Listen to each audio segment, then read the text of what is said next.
আপনারা দেখেছেন গতকাল রয়টার্সের যে ইন্টারভিউ, সেটা নিয়ে হয়তো অনেক প্রশ্ন আপনাদের আছে, সেটা হয়তো আমরা প্রশ্নোত্তরের সময় জানবো।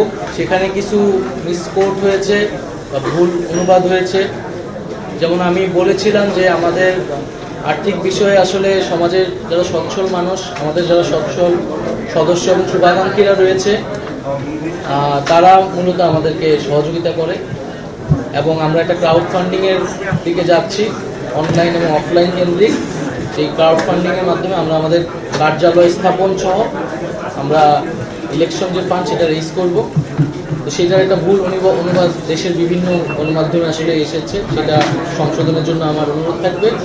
সাম্প্রতিক সময়ে চলমান যে নারীর প্রতি সহিংসতা ঘটছে দেশের বিভিন্ন স্থানে, ধর্ষণের মতো ঘটনা ঘটছে, টিজিংয়ের মতো ঘটনা ঘটছে, আমরা সেই সকল ঘটনার তীব্র নিন্দা এবং প্রতিবাদ জানাচ্ছি এবং এই বিদ্যমান পরিস্থিতিতে নাগরিক পার্টির পক্ষ থেকে, এনসিপির পক্ষ থেকে আমরা উদ্বেগ প্রকাশ করছি।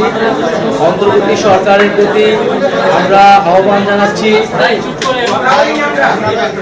অন্তর্বর্তীকালীন সরকারের প্রতি আহ্বান জানাচ্ছি জনপরিসরে যাতে নারীর নিরাপত্তা নিশ্চিত করা হয়, সেজন্য সরকার যাতে কঠোর অবস্থান গ্রহণ করে, নারী নিপীড়নকারীদের যাতে দ্রুত সময়ের মধ্যে যথাযথ বিচারের আওতায় আনা হয়।